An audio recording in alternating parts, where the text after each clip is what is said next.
మంచిది ప్రియులారా, దైవ గ్రంథములో నుండి యాకోబు రాసిన పత్రిక మొదటి అధ్యాయం మొదటి 4 వచనములు మనం చదువుకున్నాం. చదవబడిన లేఖన భాగములు అనేక సందర్భాలలో మనము ధ్యానం చేశాం. వ్యక్తిగతంగా మనము చదివాం. దేవుని దాసులు అందిస్తూ ఉండగా చాలా పర్యాయాలు యాకోబు గ్రంథములో మనం విన్నాము. మనకు తెలిసిన సంగతులైనా విన్న సంగతులైనా ప్రభువు మాటి మాటికి నీతో మాట్లాడుతూ ఉన్నప్పుడు ఐ నో అనేది మనము దూరం చేసుకుందాం. నేను ఎరుగుదును, నాకు వాక్యం బాగుగా తెలుసు, అది సెలవు వేద్దాం. మనకంటే చిన్నవారైనా పెద్దవారైనా అనుభవం కలిగిన వారైనా ఎవరు దైవ సందేశాన్ని అందిస్తూ ఉన్నా అది దేవుని సందేశం. అంచేత దేవుని వాక్యమునకు లోబడగలిగినప్పుడే గ్రోత్ చూస్తాం, మనలో ఒక అభివృద్ధిని చూస్తాం. అది మనస్సు కలిగి ఉందాం. యాకోబు రాసిన పత్రికలో దాదాపు క్రీస్తు శకం 45-50 వ్యవధిలో యాకోబు గారు ఆత్మచేత నింపబడి గ్రంథాన్ని వ్రాశాడు. ఈ యాకోబు అనే పేరు కలిగిన వ్యక్తులు క్రొత్త నిబంధన గ్రంథములో 4 చూడగలం. సువార్త గ్రంథాలలో మనము ఎరుగుదుము. ప్రత్యేకంగా చాలా మంది అభిప్రాయం ఏంటంటే ఇది క్రీస్తు శకం AD 49లోనే వ్రాసి ఉండవచ్చని బైబిలు పండితుల అభిప్రాయం కూడా. ఇక్కడ గమనించండి, యాకోబు పత్రిక 1వ శతాబ్దములో రాయబడింది. పెంతుకొస్తు అయిన తర్వాత ఇంచుమించు 15-16 సంవత్సరాల తదనంతరం యాకోబు గారు ఈ గ్రంథాన్ని రాశాడు. ఆ మాటలు మనసు కలిగి ఉందాం. మొదటి అధ్యాయం చదువుతూ ఉండగానే అక్కడ ఒక ప్రత్యేకమైన భాగము మనకు కనబడుతుంది. అదేంటని గమనిస్తే విశ్వాసము పరీక్షలు అనగా మొదటి అధ్యాయములో విశ్వాసికి పరీక్షలు ఉన్నవి అని మొదటి అధ్యాయం తెలియచేస్తుంది. మన విశ్వాసములో విశ్వాసికి శ్రమలు పరీక్షలు ఉన్నవని మొదటి అధ్యాయంలో చూడగలుగుతున్నాం.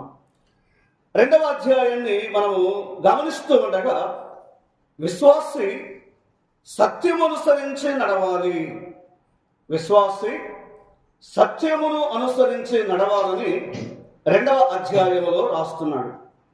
3వ అధ్యాయములో విశ్వాసి తన నాలుకను ఆధీనము చేసుకోవాలి, విశ్వాసి తన నాలుకను ఆధీనము చేసుకోవాలి. 4వ అధ్యాయానికి మనము వస్తూ ఉన్నప్పుడు అక్కడ ఒక ప్రత్యేకమైన అంశం మనకు నొక్కి రాస్తున్నాడు. అదేంటంటే విశ్వాసి సమాధానముగా ఉండాలి ఆత్మ విషయములో కదా. ఇప్పుడు విన్నాం కదా, ఆత్మ సంబంధమైన మందిరం. విశ్వాసి సమాధానముగా ఉండాలి. నేను ఒక్కొక్క మాట మాత్రమే పట్టుకుని చెబుతున్నాను, అందులో చాలా విషయాలు రాయబడ్డాయి. 5వ అధ్యాయములో గమనిస్తూ ఉండగా అక్కడ విశ్వాసి ప్రార్థించువాడుగా ఉండాలి. విశ్వాసి ఎలా ఉండాలి? ప్రార్థించువాడుగా ఉండాలి. విశ్వాసి లేక విశ్వాసులు. ఈ 5 అధ్యాయాలలో చాలా ప్రాముఖ్యమైన విషయాలు విశ్వసించిన మనకు యాకోబు గారు రాస్తూ ఉన్నారు. వాస్తవంగా బాహ్యంగా యాకోబు మన ప్రభుకు సహోదరుడే. అయితే ప్రియులరా, తను విశ్వసించిన తర్వాత మొదటి అధ్యాయములో ఆయనను తన శిరస్సుగా అంగీకరిస్తున్నాడు. ఆయన దాసుడను అని రాశాడు. ఇవాళ హంబుల్ మ్యాన్ అంటే దాసుడు అని ఎప్పుడు చెప్పుకోగలడంటే తన దీనత్వములో క్రీస్తును చూపగలిగినప్పుడే కదా. చాలాసార్లు దాసులు దాసురాన్లు పటములో ఎవరు కనబడాలి?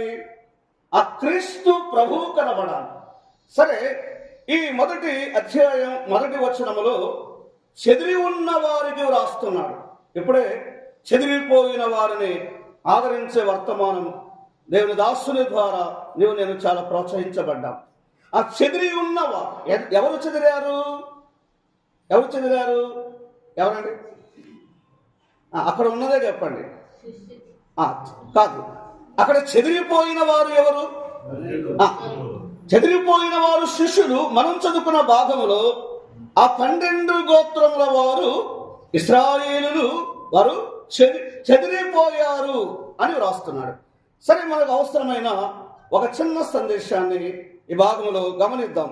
మొదటి అధ్యాయంలోనే మొదటి 12 వచనాలలో ఒక ప్రత్యేకమైనటువంటి భాగమును వ్రాస్తున్నాడు. అదేంటిని గమనిస్తే విశ్వాసికి కలిగే శ్రమలు రాస్తున్నాడు. ఎక్కడ శ్రమలు వస్తాయి విశ్వాసికి? ముందుగా చెప్పండి. ఈ భాగములో బయట నుండి వచ్చే శ్రమలు. అంటే 13 నుండి 27 వచనములో ఎక్కడి నుండి వస్తాయి శ్రమలు? బయట, లోపల. లోపల ఎవరు ఉన్నారో బయట ఎవరున్నారో మనకు తెలుసు, అవునా కదా? కాబట్టి బయట నుండి వచ్చే శ్రమలు మొదటి భాగంలో తెలియచేశాడు.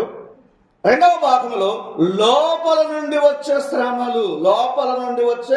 శ్రమలు. సరే, ఇందులో కీవర్డ్స్ చెప్తున్నాడు.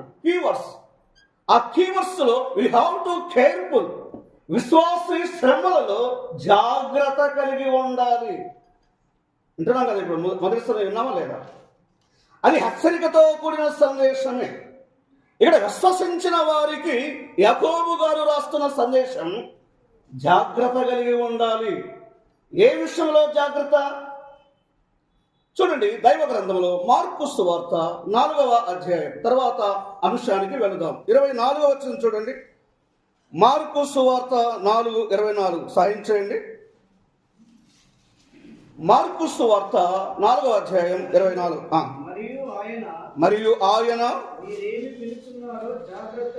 ఈ విషయంలో యాకోబు నొక్కి చెప్పాడు. అదే మొదటి అధ్యాయం దానిక ఉపద్ఘాత భావములో మీరు ఏదైతే వినుచున్నారో ముందు ఎలా ఉండాలి? అసలు సంఘము జాగ్రత్త కలిగి ఉండాలి. ఒక సందేశం వినబడుతుండగా, ప్రభువు నీతో నాతో మాట్లాడుతూ ఉండగా ముందుగా కీవర్డ్స్ ఏంటిది గమనిస్తే జాగ్రత్త కలిగి ఉండాలి. పనివాడు ఎలా ఉండాలి? జాగ్రత్త కలిగి ఉండాలి. నాయకుడు ఎలా ఉండాలి? జాగ్రత్త కలిగి ఉండాలి. సేవకుడు ఎలా ఉండాలి? జాగ్రత్త కలిగి ఉండాలి. పరిచారకుడు ఎలా ఉండాలి? జాగ్రత్త కలిగి ఉండాలి. విశ్వసించిన సంఘం ఆయన సందేశం వెనబడుతూ ఉండగా ముందు ఎలా ఉండాలి? జాగ్రత్త కలిగి ఉండాలి. మొదటి అధ్యాయం రాసేదండి. చెదిరిపోయిన నా సహోదరులారా, సోదరీయులారా, మీరు ఈ వాక్య విషయంలో జాగ్రత్త కలిగి ఉండాలి. రెండవ కీవర్డ్స్ చెప్తున్నాడు. లూకా 8:13 చూడండి.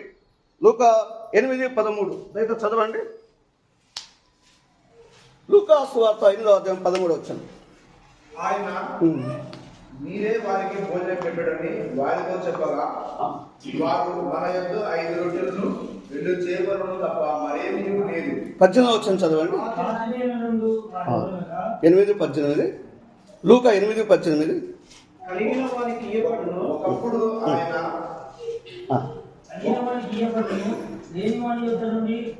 లూకా 8:18 చదవండి.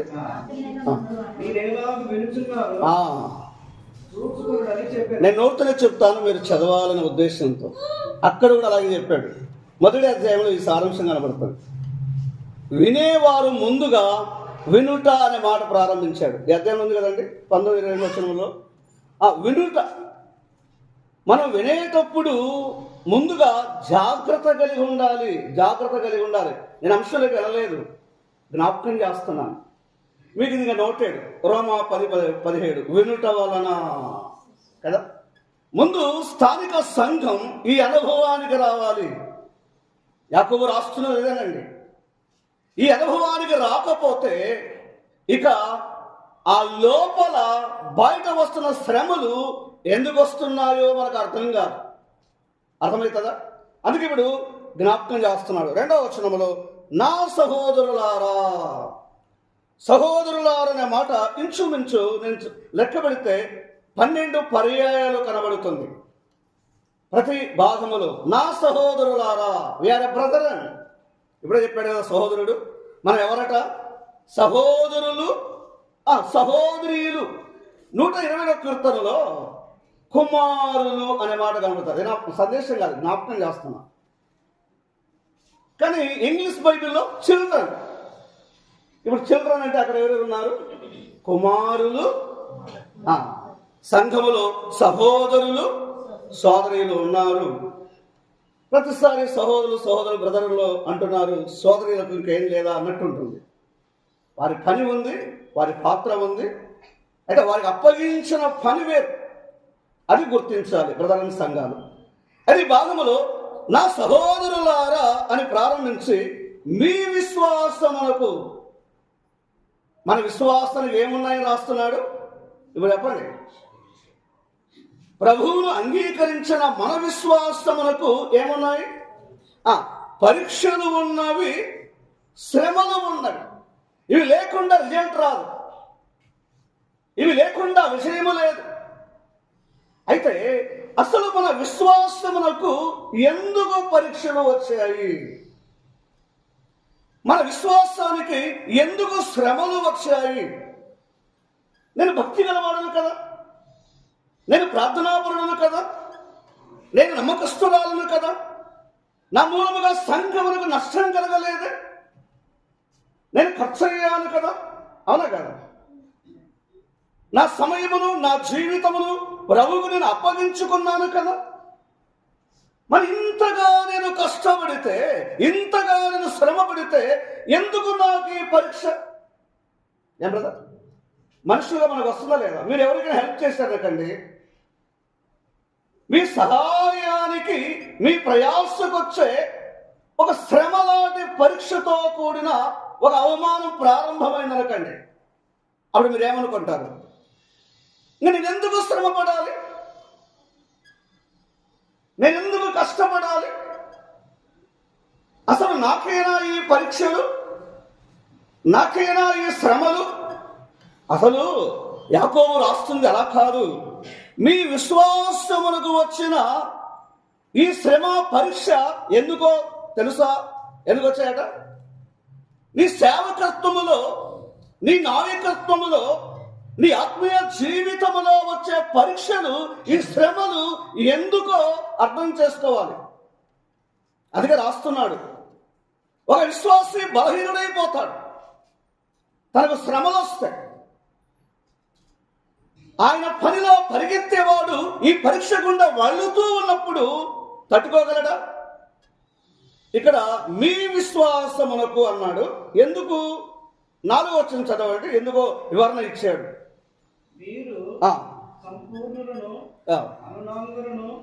We should be perfect. మనము సంపూర్ణ కావడానికే, పరిపూర్ణ కావడానికే ఈ పరీక్షలు ఉన్నాయి. అర్థమైందండి? ఇది అర్థం చేసుకుంటే నువ్వు డెప్త్కి వెళుతావు.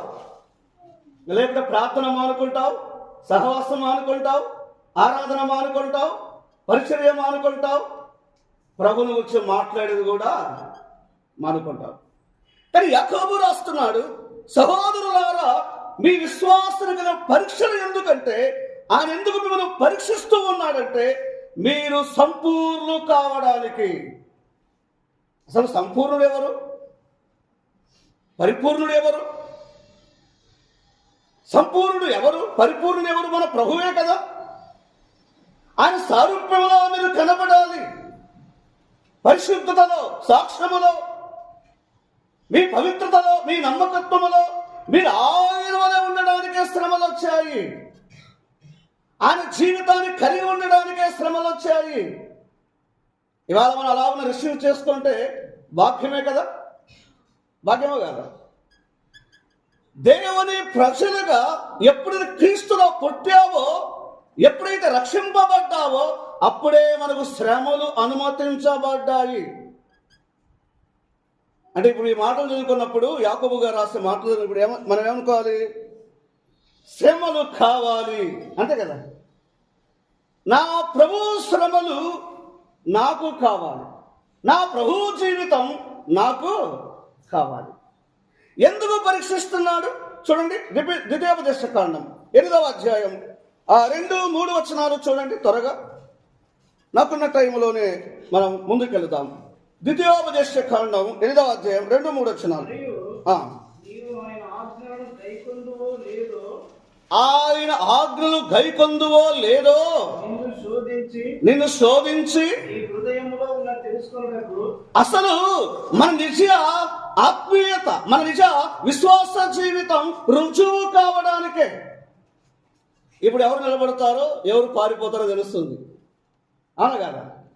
ఇప్పుడు నా దగ్గరికి వచ్చి యేసు ప్రభు కావాలా, నీ ప్రాణం కావాలని తుపాకి పెట్టాడు నా దగ్గర. ప్రాణం కావాలంటే ఇప్పుడు ఎవరు వద్దనాలా? పరీక్షనే కదా. అర్థమైంది? మీ విశ్వాసానికి పరీక్షలు ఎందుకు వచ్చాయంటే ఆయన మీరు ఎలాంటి అనుభవాన్ని కలిగి ఉన్నారో ఎరిగి నిలవడానికి. అందుకే అక్కడ ఏం ప్రారంభించాడు? ఎరగాలి అన్నాడు. ఉందా లేదా బ్రదర్? యాకోబు పత్రిక 1వ అధ్యాయంలో 3వ వచనంలో కలుగు పరీక్ష ఓర్పును పుట్టించునని ఎరిగి. ఈ శ్రమలలో, ఈ పరీక్షలలో ఆయన మనల్ని పరీక్షిస్తూ ఉన్నది ఎందుకంటే మనము కూడా ఎరగాలి. 10 మంది చెప్తారు మాకేం శ్రమలు లేవని. నేను ఒక మాట చెప్పాలండి, శ్రమలు లేని వారు ఆమె కానీ ఆయన కానీ చెప్పండి, వారు విశ్వాసులు కాదని చెప్పవచ్చు. నీవు రక్షింపబడినప్పుడే 1 కొరింథీ ఫిలిప్పీ పత్రిక 1వ అధ్యాయం 30వ వచనంలో శ్రమలు అనుమతించబడ్డాయి. అని ఇవి ఎందుకు వచ్చాయంటే దేవుడు పరీక్షిస్తున్నాడు. పరీక్షించినప్పుడే దైవత్వంలో మారగలవు. అందుకే దేవుడు నీ జీవితంలో, నా జీవితంలో శ్రమ గుండా వెళ్ళడానికై అనుమతించాడు. ఇవి మనుషుల నుండి కొన్నిసార్లు రావచ్చు, కానీ దేవుడు అనుమతించాడు అనుకుందాం. అనుకుంటే తప్పేం లేదు కదండి. కానీ ఈ శ్రమలు ఎందుకు వచ్చాయంటే ఆయన ఏమై ఉన్నాడో, ఆయన ఎలాంటి వాడో, నీవు ఎలా నిలవగలవో, ఎలాంటి విషయమును పొందగలవో ప్రభు నిన్ను పరీక్షిస్తున్నాడు. మనకేం లేవనుకండి, ప్రైజ్ లార్డ్ అని చెప్తుంటాం. ఒక వ్యక్తికి రోగం లేకపోతే వైద్యంతో ఏం పని ఉంటుంది? ఈ శ్రమలలో ప్రభును సమీపించగలము, ప్రభు ఇంకా దగ్గరైతాము, అవునా కదా. అందుకే వాక్య భాగంలో యాకోబు గారు చెదిరిపోయిన వారిని ఆయన ప్రోత్సహిస్తూ, బలపరుస్తూ, ఆదరిస్తూ ఈ శ్రమలు మేలు కొరకే వచ్చాయి, ఈ శ్రమలు మనం ప్రత్యేకంగా జీవించడానికే వచ్చాయి, ఈ శ్రమలు హోలీనెస్ మన పరిస్థితులను కాపాడుకోవడానికే వచ్చాయి, ఈ శ్రమలు విట్నెస్ కొరకే వచ్చాయి. ఇవి లేకుంటే యేసేపు గురించి ధ్యానాలు ఉండవండి. ఉంటాయి ఈ లేఖన భాగాలలో, నా సహోదరులారా మీ విశ్వాసానికి వచ్చే పరీక్షలు ఎందుకు వచ్చాయంటే ఆయన అలా ఉన్నారో లేదో పరీక్షిస్తున్నాడు. 3వ వచనం చదవండి, ద్వితీయోపదేశ కాండం 8:3 త్వరగా. ఆహారం వలనే కాక యెహోవా సెలవిచ్చిన ప్రతి మాట వలన నరులు బ్రతుకుతారని నీకు తెలియజేయుటకు ఆయన నిన్ను అణచి. ఈ శ్రమలలో మనం అణచబడే కొలది, కొట్టబడే కొలది నిజముగా మన ఆత్మీయ జీవితంలో ఆయన సారూప్యమునకు వెళ్ళగలము. ప్రభువా, నీవు ఈ అనుభవంలో నీవు నాకు అనుమతించినందుకే స్తుతిస్తున్నాను, నీవు నన్ను ఈ గుండా తీసుకెళ్తున్నకే నేను స్తుతిస్తున్నాను, నీ పరీక్షలో నిలబడడానికి నువ్వు నాకు అనుమతించినకే నేను స్తుతిస్తున్నానని చెబుదాం. ఇంకా వేరే మాట్లాడడం క్షేమం లేదండి, కాదంటారా? ఈ శ్రమలలో, ఈ పరీక్షలలో విశ్వాసికి ఆయన పరీక్షించడానికై ఈ శ్రమలు అనుమతించాడు. అసలు మన అసలైన భక్తి ఎప్పుడు బయలుపడుతుందంటే ఇప్పుడేనండి. ఎవరు నిలబడతారు, ఎవరు చెదిరిపోతారు ఇప్పుడు తెలుస్తుంది, అవునా కదా. బైబిల్ గ్రంథంలో చూడండి, ఆ పరీక్షలో ఆయన ఎలా ఉన్నాడో మీకు తెలిసిన ఆయన్నే. ఇక్కడ బైబిల్ గ్రంథంలో ఎవరు లేరు, అన్నీ తెలుస్తుందా? ఇంకా ఉండడమే. ఆదికాండం 22వ అధ్యాయం చూడండి, మొదటి వచనం చూడండి. ఆ సంగతులు జరిగిన తర్వాత దేవుడు అబ్రహామును పరిశోధించెను. ఎట్లనగా ఆయన అబ్రహామా అని పిలువగా, అబ్రహాము విశ్వాసానికి పరీక్షలు ఉన్నవి. భక్తి గలవాడే, ప్రార్థనాపరుడే, నమ్మకస్తుడే, యథార్థవంతుడే, పిలువబడినప్పుడు లోబడిన వాడే, విధేయత చూపిన వాడే. విశ్వాసం ఉందా లేదా అబ్రహాముకు? అసలు అబ్రహాము గురించి ధ్యానాలు చేస్తున్నాం. నిజముగా విన్నాడు కదా, చేశాడు కదా, వచ్చాడు కదా. మరి ఇంత నమ్మకమైన అబ్రహాముకు పరీక్షలు ఉన్నవి. పరలోకమందున దేవుడు తన పరీక్షను పరిశీలించాడు.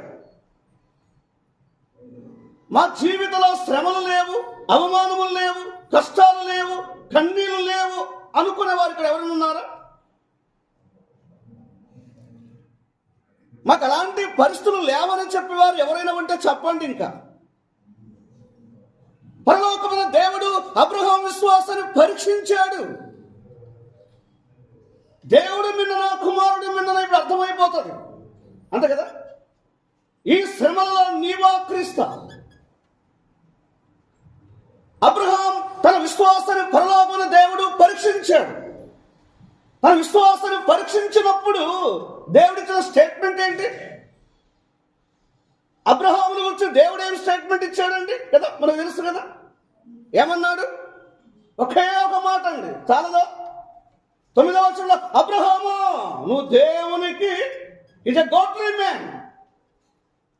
దేవునికి భయపడ అబ్రహాము శ్రమలలో కానీ, ఇబ్బందిలో కానీ, అవమానములో కానీ, కష్టములో కానీ, కన్నీళ్ళలో కానీ దేవుని కంటే తన జీవితంలో ఎంతమంది శ్రమలు వస్తే సంఘానికి దూరమయ్యారు, సహవాసానికి దూరమయ్యారు, తిరిగి ఎంతమంది వెనక్కిపోయారు. అబ్రహాము ఆ శ్రమలలో ఆయన బలపరచబడ్డాడు. ఆ పరీక్షలలో వాగ్దానం పట్ల అపనమ్మిక కలిగిన వాడు కాడు. అంతే కదా? అలా లేకపోతే అబ్రహాము బలపరచబడేవాడు కాడు.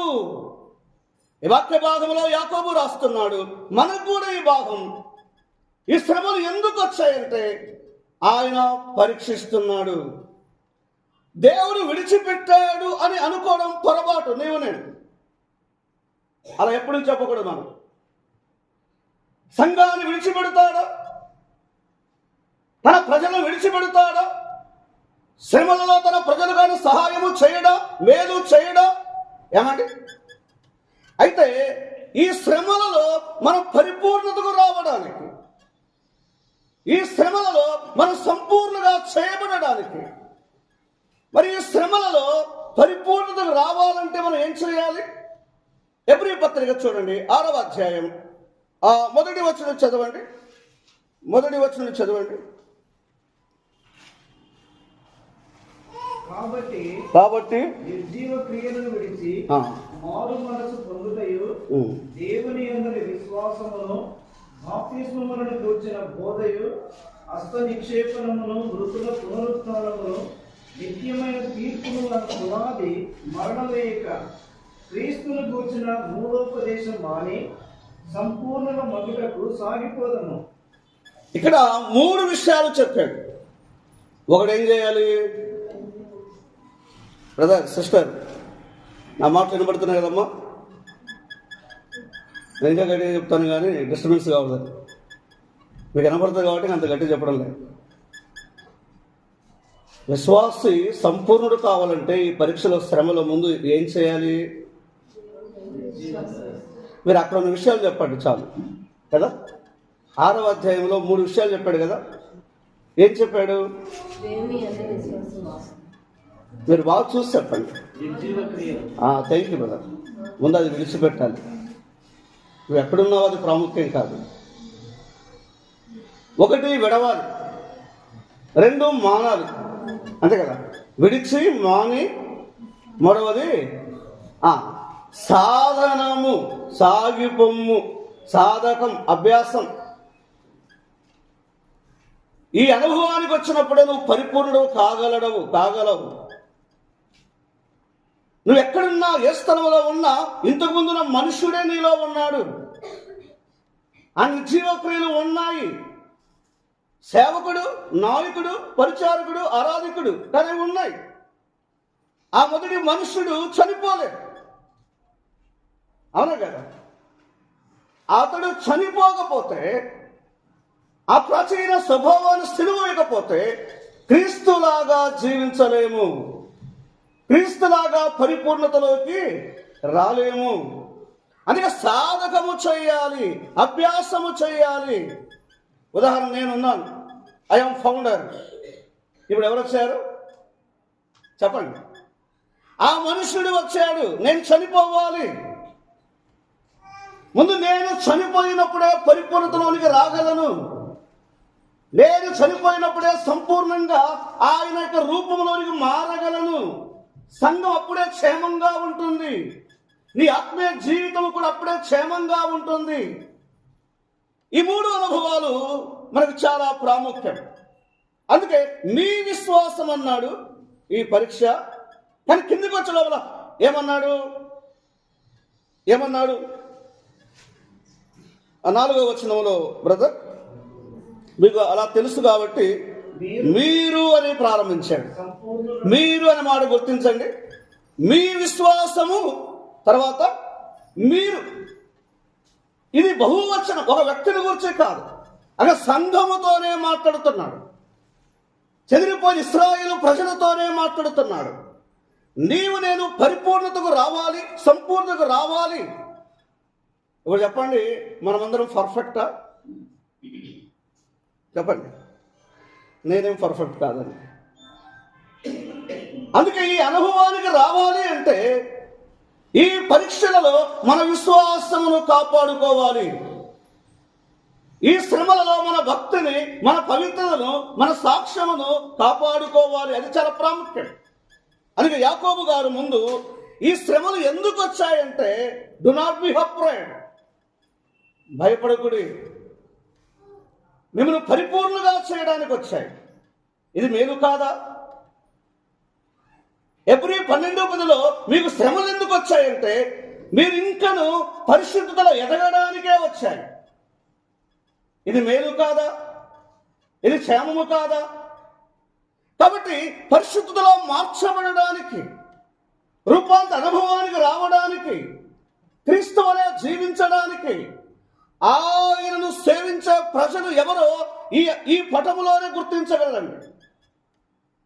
ప్రతి చోట ఎన్ని గుంపులు ఉంటాయి సంఘంలో చెప్పండి? ఎన్ని తరగతులు ఉంటాయండి? మీరు కొరింథీ పత్రిక చదివింటే మీరు ఎక్కడికి వెళ్ళండి, ఇప్పుడు సంఘంలో 4 తరగతులు ఉంటాయి. ఆత్మ సంబంధులు ఉన్నారు, శరీర సంబంధులు ఉన్నారు, ప్రకృతి సంబంధులు ఉన్నారు. ఇంకొక మాట చెప్పండి, అపవాద సంబంధులు కూడా లేరా? వీరందరూ ఎక్కడుంటారు? ఆ సంఘంలోనే ఉంటారు. వీరు ఎందాక ఉంటారు? ప్రభు వచ్చే వరకు ఉంటారు. ఉంటారా ఉండరా? అందుకే నేను ముందుగానే కీవర్డ్స్లో వీ హ్యావ్ టు కేర్ఫుల్. నీ పరిశుద్ధతలో, నీ విశ్వాసములో, నీ సాక్ష్యములో, నీ ప్రవర్తనలో విని వెళ్ళిపోవడం కాదు. డేనియల్ ప్రసంగం చేస్తున్నాడు, అసలు ఆయన డాక్టరీని బోధిస్తున్నాడా అని గమనించాలి. అన్ని బోధలే కాదు, అంతే కదా? బోధ నుండి కూడా సంఘానికి ఏమొస్తాయి? ఇబ్బందులు వస్తాయా? రావా? ఈ అన్ని విషయాలలో జాగ్రత్తగా ఉండాలి. అయితే మీకు ఈ శ్రమలు వచ్చాయని నిరాశపడద్దండి. మీకు ఈ సమస్యలు వచ్చాయని మీరు కృంగిపోవద్దండి. ఆయన రాస్తూ, ఇవి మనకు మేలు కొరకే వచ్చాయి, క్షేమము కొరకే వచ్చాయి, మనం ఎదగడానికే వచ్చాయి, పరిపూర్ణం కావడానికే వచ్చాయి. అందుకే ఈ భాగములో 3వ వచనం ప్రారంభిస్తూ ఎరిగి అన్నాడు. మరి ఈ విశ్వాసములో, ఈ పరీక్షలలో, ఈ శ్రమలలో 3 విధాలుగా రాస్తున్నాడు. ఎట్లుండాలి మనం? ఇప్పుడు ప్రారంభించాడు. ఈ పరీక్షలో, శ్రమలలో ఓర్పు కలిగి ఉండాలి. మనకేముండాలి?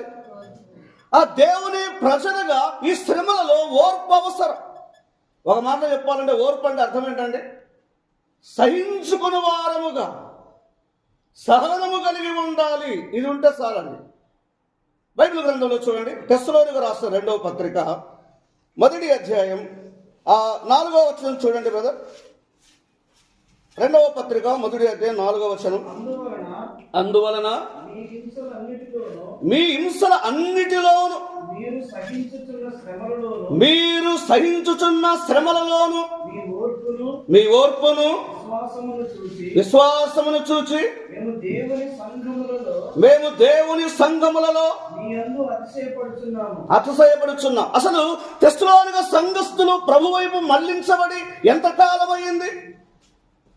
వారు రక్షింపబడి ఎంతకాలం అయింది? చెప్పండి, ఎంతకాలమైంది? తెస్సలోనిక స్థలములో సంఘము ప్రారంభించబడి సువార్త ప్రకటించబడి అక్కడ ఒక లోకల్ అసెంబ్లీ ప్రారంభించబడి మోర్ దెన్ 2 వీక్స్ కావచ్చు, ఇంచుమించు 2 వారాలలో శ్రమలలో ఎంత గొప్ప సాక్ష్యం! ప్రేమించుటలో, పనిచేయుటలో, విశ్వాసములో, సహించుకొనుటలో క్రీస్తు కొరకై కదండి.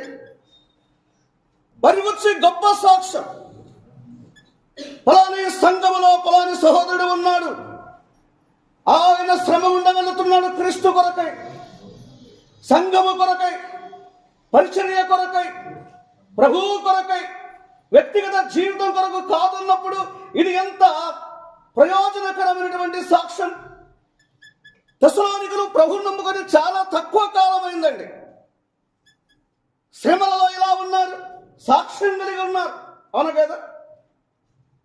వారు క్రీస్తును కలుసుకున్నప్పుడు మెప్పును పొందబోతున్నారు, వారు క్రీస్తును కలుసుకున్నప్పుడు స్వాగతించబడబోతున్నారు. ఈ శ్రమలు ఎందుకు వచ్చాయంటే దేవుని చేత మీరు స్వాగతించబడడానికి,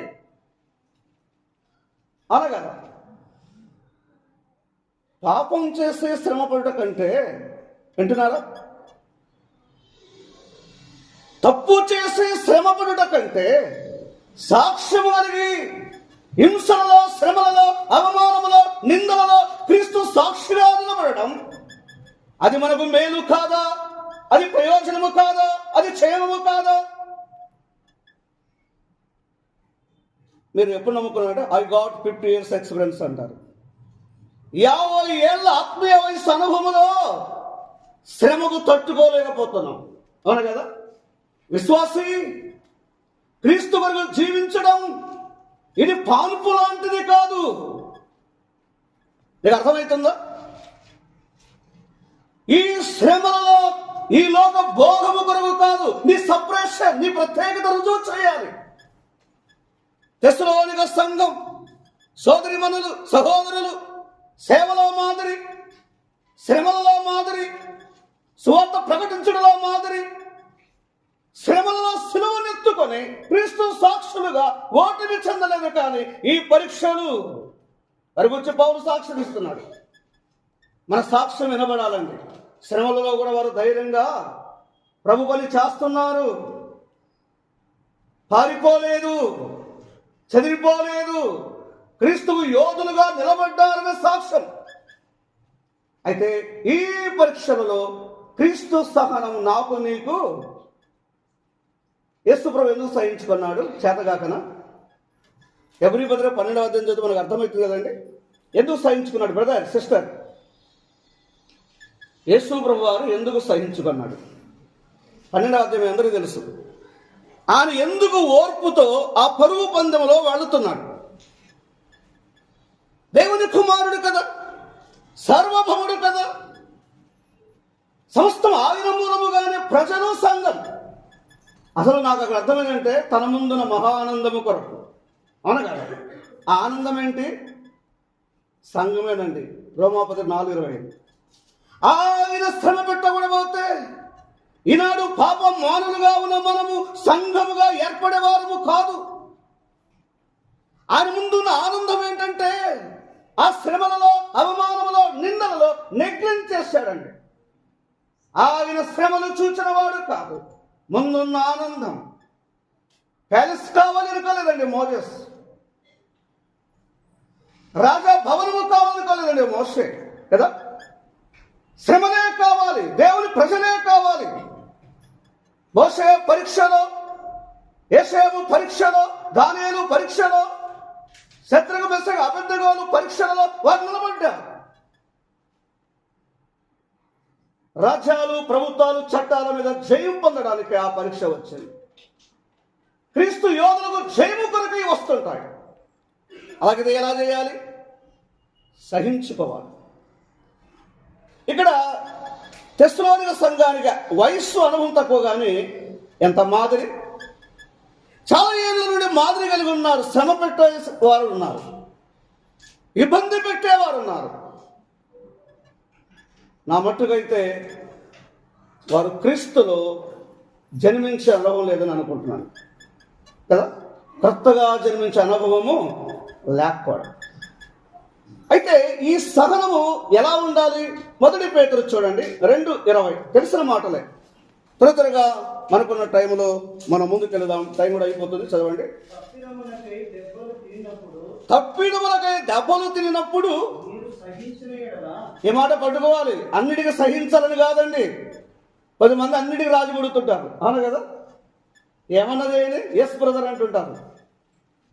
తప్పిదముల కొరకై దెబ్బలు తిని సహించిన యెడల మీకేమి ఘనము, దీని నుండి ఫలితము లేదు, దీని నుండి మెప్పు లేదు, దీని నుండి ఆనందము లేదు, దీని నుండి ఘనత లేదండి కదా. తప్పిదములకై దెబ్బలు తిని సహించడలా. చదవండి. మీకేమి ఘనము, మేలు చేసి బాధపడినప్పుడు మీరు సహించిన యెడల, మేలు చేసి బాధపడినప్పుడు మీరు సహించిన యెడల అది దేవునికి హితమగును. వింటున్నారా? మన శ్రమలలో దేవునికి మహిమ ఉన్నదా? మనము ఘనపరచబడుతున్నామా? ఈ శ్రమలు మీకు ఎందుకు వచ్చాయంటే ఆనందము కొరకే వచ్చాయని రాశాడు, అంతే కదా. ఎందుకు మనకు శ్రమలు, ఎందుకు మనకు అవమానములు, ఎందుకు మనకు నిందలు? ఇవి ఎందుకు వచ్చాయంటే దేవుడు మనం విడిచిపెట్టడానికి కాదండి. ఎందుకు వచ్చాయి? 2వ తిమోతి పత్రిక 2:12 చూడండి. 2వ అధ్యాయం 12వ వచనం త్వరగా చదవండి. క్రీస్తు యేసు సహించిన వాడైతే ఆయనతో కూడా యేసు. అసలు శ్రమలు ఎందుకు వచ్చాయి? ఎంత గొప్ప భాగ్యం చూడండి. అసలు కాబోయే ఆయనతో, ఆయన రాజ్యములో మనం ఆయనతో కలిసి అనుభవం. మరి ఇప్పుడు శ్రమలు కావాలందామా వద్దందామా? ఏంటి బ్రదర్, ఇంతకాలం కష్టపడ్డాను, సంఘం కొరకై కన్నీళ్లు విడిచాను, వేపరుచుకున్నాను మా సమయాన్ని కదా, ఎన్నిసార్లు పట్టాలు పరిచాం, ఎన్నిమార్లు బాత్రూములు కడిగాం, ఏంటి అవమానం? అవునా కదా? అది ఈ శ్రమలలో మేము సహించుకుంటే ఆయనతో మేము ఏలబోతున్నాము, గొప్ప భాగ్యమును అనుభవించబోతున్నాము. స్నేహితులారా, శ్రమలు వచ్చాయని దుఃఖపడద్దండి, కన్నీరు విడవద్దండి. ఈ శ్రమలు క్రీస్తు ప్రేమ నుండి వేరు చేసే శ్రమలు కాదు. రోమాపై 8:30 Who shall suffer from the love of Christ? పౌలు శ్రమ గుండా వెళ్ళాడు. పరిచర్య కోసమే కదా శ్రమలు. సువార్త ప్రకటించినందుకే కదా, సత్యము చెప్పినందుకే కదా, కాని దానితో రాజీ పడినందుకే కదా ఆకలి, వస్త్రహీనత, నిందలు, అవమానం, దెబ్బలు, ప్రభు ఖైదీగా మారడం. ఏమండి, ఈ శ్రమలు ఏ ప్రభుత్వము కూడా, ఏ వ్యక్తులు కూడా క్రీస్తుని వారు వేరు చేయలేకపోయారు. ఉదాహరణ చెదిరి ఉన్నారు అపొస్తలుల కార్యాలు 8వ అధ్యాయంలో, పని చేశారా లేదా? ఏం బ్రదర్? 7వ అధ్యాయంలో స్టెఫను మరణానికి అప్పగించబడ్డాడు. 8వ అధ్యాయంలో సంఘము హింస గుండా వెళుతుంది. అదే చెదిరిపోయిన వారు ఏం చేస్తున్నారు? చెదిరిపోయి ఇంట్లో కాదు ఉండాల్సింది, పని చేయాలి, శ్రమలలోనే ప్రభును ఊరేగించాలి, శ్రమల్లోనే మహిమపరచాలి. శ్రమచుడు దాగుకొట్టును చేతగాని క్రైస్తవు రాలవే అదే కదండి. మనము అన్ని భావనలు చాలా గొప్పగా చెప్తాను కేకలేసి, శ్రమ వచ్చినప్పుడు నిలిచేవారు కావాలి కదా, అప్పుడు ఎవరు కనపడరు, ఇంకా అందరూ కనపడకపోతారు. వాక్యములు శ్రమలు సహిస్తే భాగ్యమే కదా అని రాస్తున్నాడు. ప్రభుతో మనము ఏలుతాము. 3:10 చూడండి అధ్యాయంలోనే, తిమోతి పత్రికలో 3వ అధ్యాయం 10వ వచనం.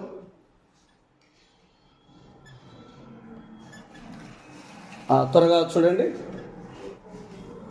తిమోతి రాసిన 2వ పత్రిక 3:10. అయితే నీవు నా బోధలో, ఆ, నా ప్రవర్తనలో, నా దేశములో, నా విశ్వాసమును, ఆ, నా దీర్ఘశాంతమును, నా ప్రేమను, నా ఓర్పును, చదవండి. అంత్యోకయ, ఈకొనియ, లూస్త్రాల పట్టణములలో నాకు కలిగినట్టి హింసలను, ఉపద్రవములను తెలుసుకున్న వాడవై నన్ను వెంబడించితివి. అట్టి హింసలను, శ్రమలలో వెంబడించే పరీక్షలో వెంబడించే ఒక తిమోతి సంఘముల అవసరం. పరిపౌలు ప్రభు కొరకై వెంబడిస్తున్నాడు, శ్రమ పడుతున్నాడు, సత్యం కొరకై నిలబడుతున్నాడు, సాక్షిగా నిలబడుతున్నాడు. తిమోతి కనబడకుండా పోయాడు. ఇప్పుడు మనకు శ్రమలు వస్తే సంఘాలు ఎట్లుంటారు? కనబడరండి. ఇంకా తీర్మానం చేస్తే కూడా ఉన్నవారు నెక్స్ట్ డే కనబడరు.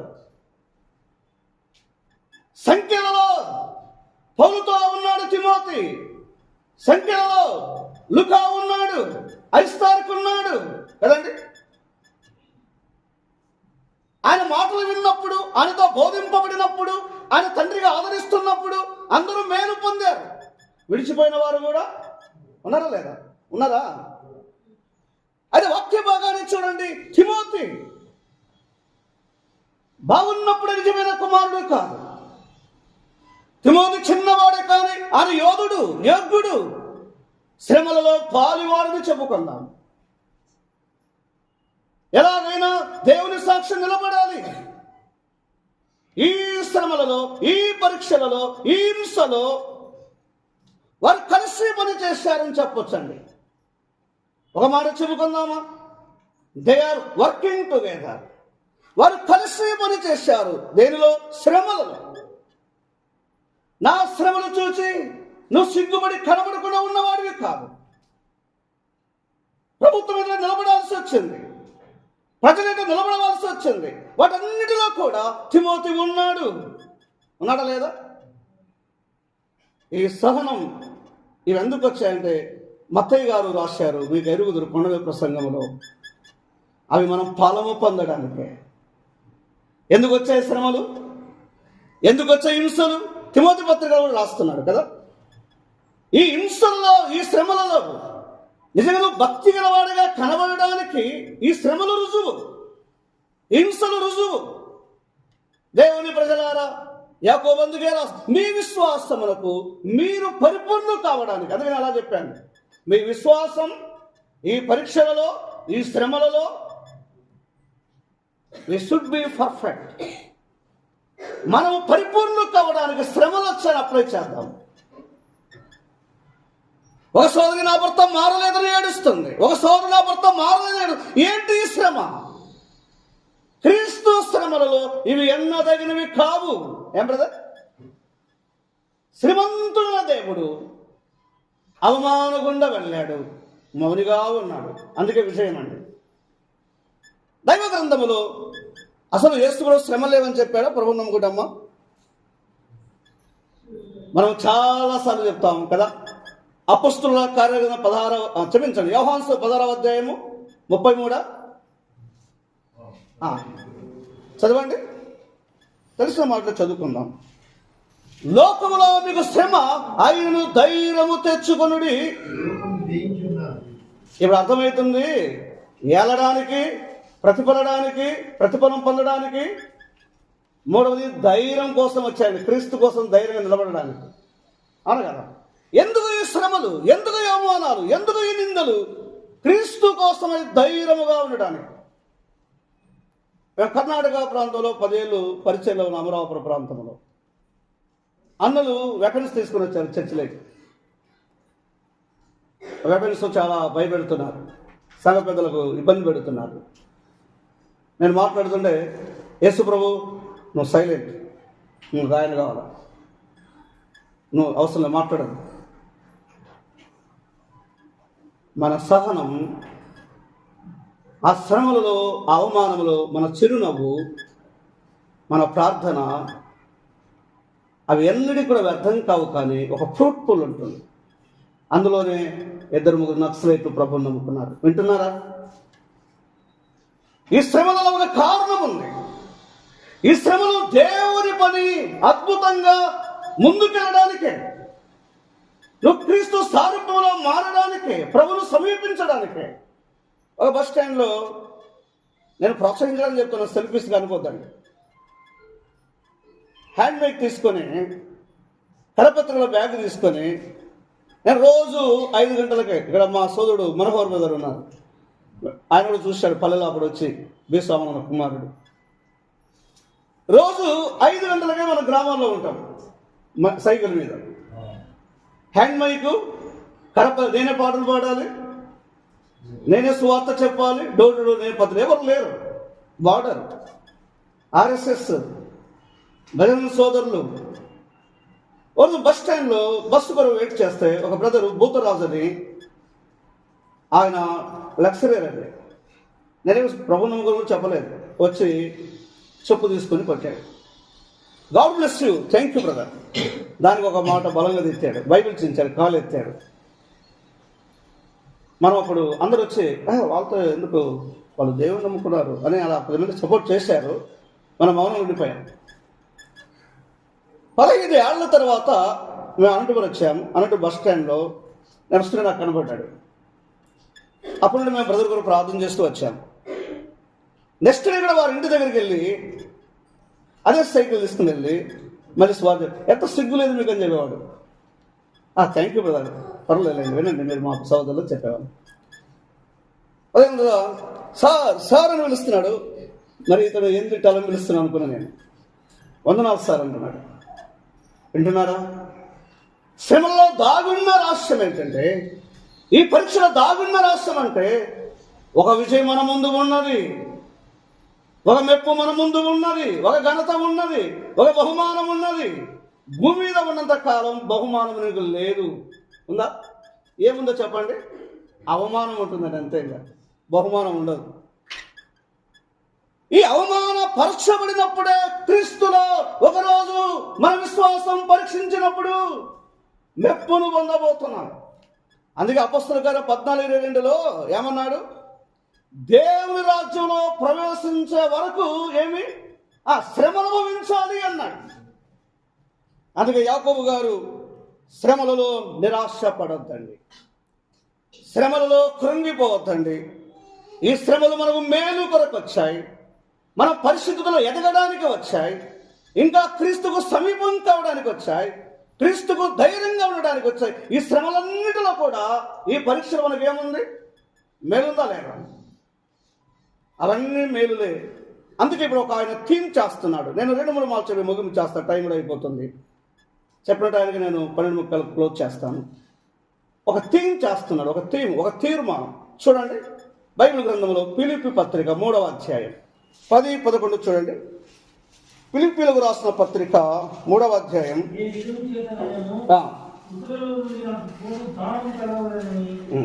ఆయన మరణ విషయంలో సమాన అనుభవం గలవాడనై ఆయనను ఆయన పునరుద్ధానమును ఎరుగు నిమిత్తం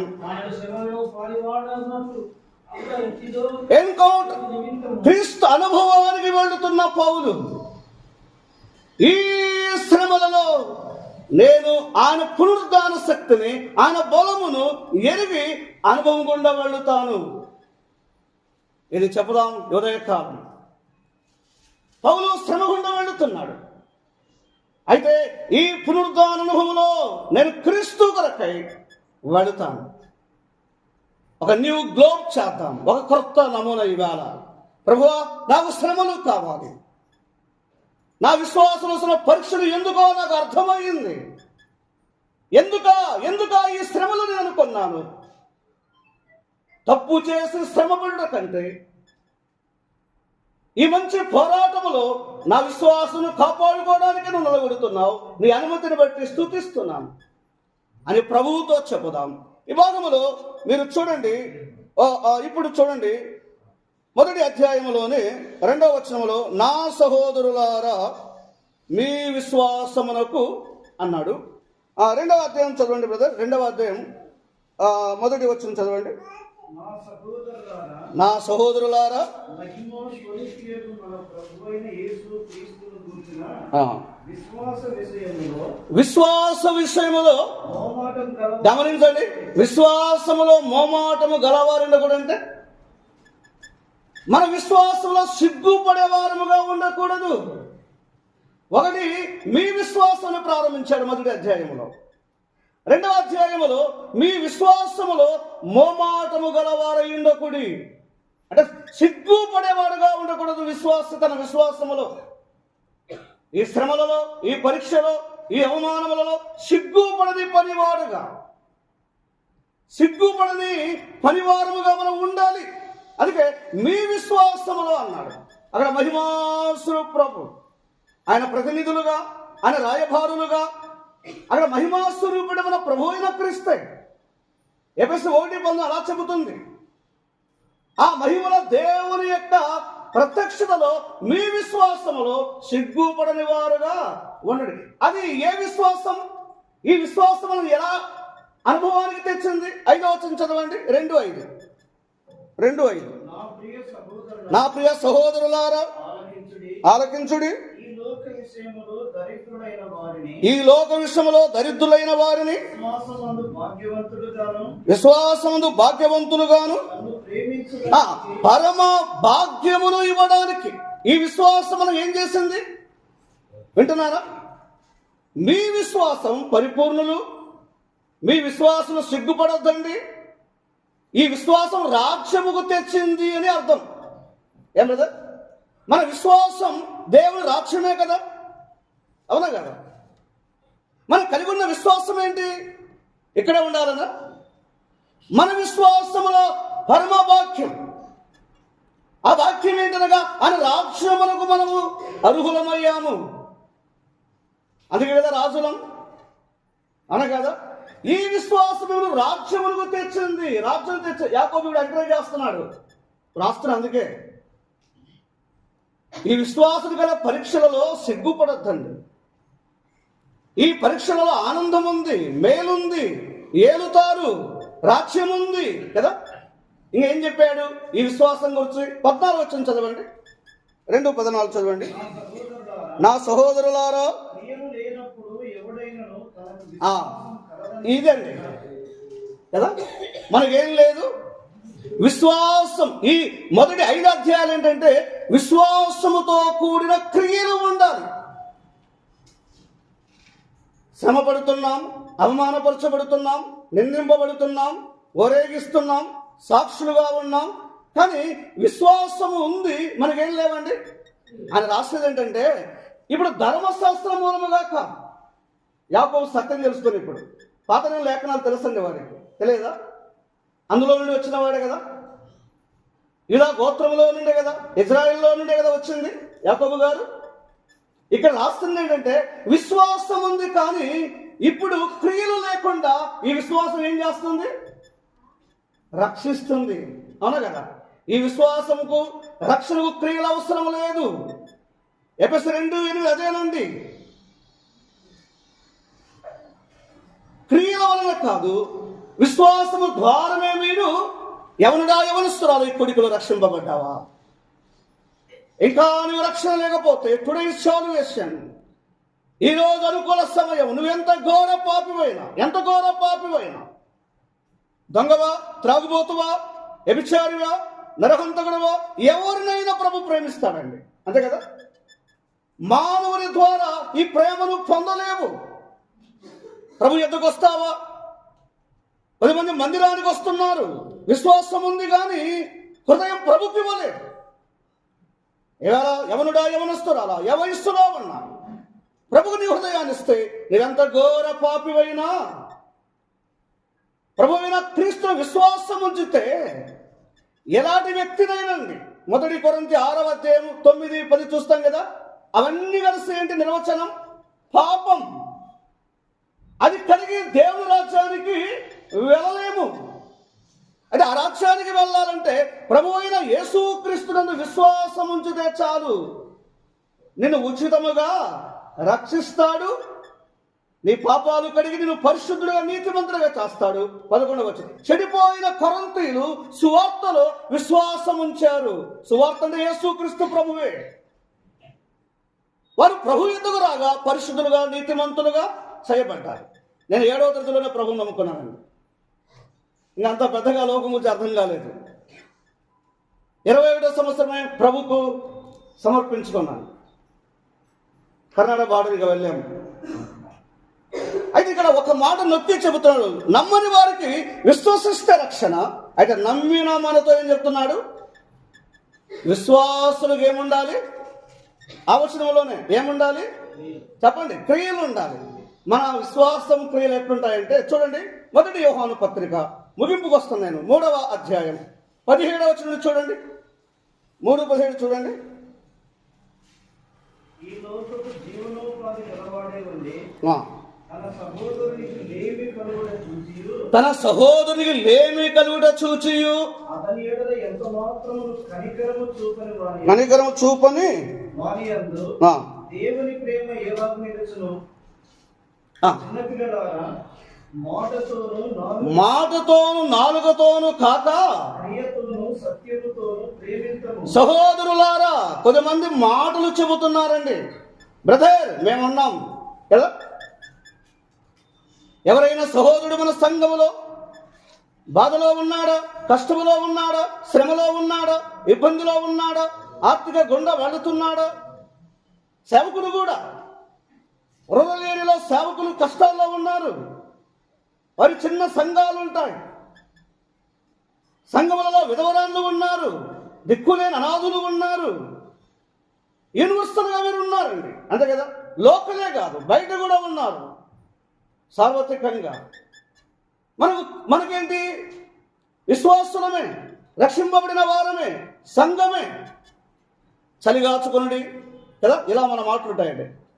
అంటే మాటతో కాక క్రియారూపముగా మన విశ్వాసాన్ని చూపాలి కదా.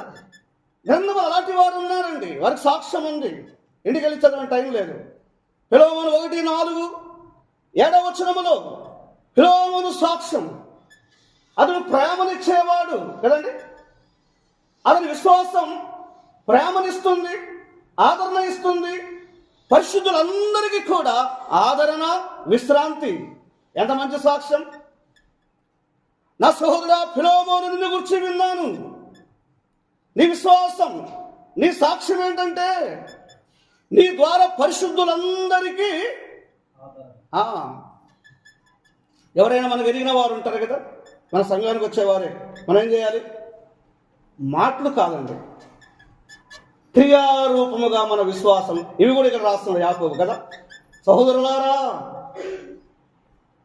క్రీస్తులో మీకు ప్రియులైన వారు ఉన్నారు. వారి ఇబ్బందిలో మీరు ఈ అనుభవానికి రండి అని నీకు నొక్కి చెబుతున్నాడు. అయితే ముగింపులో చెప్పాడు. 22వ వచనం చూడండి. 2:22 చూడండి. విశ్వాసము అతని క్రియలతో కూడి కార్యసిద్ధి కలుగజేసినదియు, క్రియల మూలముగా అతని విశ్వాసం పరిపూర్ణమైనదియు గ్రహించుచున్నావు కదా. ఇప్పుడు మనకు అర్థమవుతున్నా లేదా? మన విశ్వాసం మన క్రియలలో పరిపూర్ణంగా చేయడానికి ఈ పరీక్షల శ్రమలు వచ్చాయి. అయితే మనకు అర్థమవుతుంది అతని విశ్వాసం క్రియలు కార్యసిద్ధి అంటే పని చేస్తుందా లేదా, అక్కడ కార్యం జరుగుతుందా లేదా, అక్కడ వృద్ధి అవుతుందా లేదా. ఈ అనుభవానికి దేవుని ప్రజలు రావాలి. అదే ముగింపులో ఆయన రాస్తూ 4వ వచనములో ఏమన్నాడంటే, కొనసాగింపనీయుడి, ఇంకా ఆగిపోవద్దండి అంటూ 4వ వచనములో సంపూర్ణులు అని రాశాడు. ఇక 17వ వచనములో అలాగే సంపూర్ణులు అని రాశాడు. అలాగే 25వ వచనములో సంపూర్ణమైన విషయములో అని రాశాడు. ఇక 2:4లో సంపూర్ణులు అని రాశాడు కదా. ఇప్పుడు లాస్ట్కి ఎందుకు వచ్చాయి ఇప్పుడు శ్రమలు, పరీక్షలు? ఈ అంశంలో పరిపూర్ణంగా చేయబడడానికి 4 నిమిషాలు లేట్ అయింది. ప్రభుని బట్టి ప్రేమించండి. ఈ చిన్న సందేశంలో 1 సెకండ్ వాలిపోదాం. ఈ అనుభవం అనుకుందాం. ఈ శ్రమలలో మనము కూడా ఈ గుండా ఎందుకు వచ్చాయో ప్రభు ఎదుట వాలిపోదాం. ప్రభువా, నాకు శ్రమలే కావాలి. ఒక విశ్వాసిగా ఈ శ్రమలలో నిన్ను కొనసాగించడానికై నాకు ఆ సామర్థ్యాన్ని ఇవ్వండి. ఆనందానికే వచ్చాయి. ఈ అవమానం ఎందుకు జరిగిందంటే బహుమానానికే. చివరికి ఈ విశ్వాస పరిపూర్ణతలో ప్రభు దగ్గర నిలబడినప్పుడు ఇక బహుమానమే కదా, కిరీటమే కదా, ఘనతనే కదా. ఈ అనుభవం గుండా ఒక సెకండు ఇక కన్నీటి అనుభవంలో ఉన్న మనం, శ్రమలలో ఉన్న మనం విశ్వాసములో బలవంతులుగా పౌలులాగా చెబుదాం, నా విశ్వాసమును. అంతే కదండి. వీటన్నిటిలో కూడా పౌలు క్రియలున్నాయి లేదా పౌలు గారికి? ఆయన క్రియలున్నాయి, శ్రమ పడుతున్నాడు, పోరాడుతున్నాడు, విశ్వాసాన్ని కూడా కాపాడుతున్నాడు. ఈ అనుభవంతో సాగిపోవడకై పరిశుద్ధాత్మ దేవుడు తన ఆత్మ సహాయాన్ని మనకు అందించును.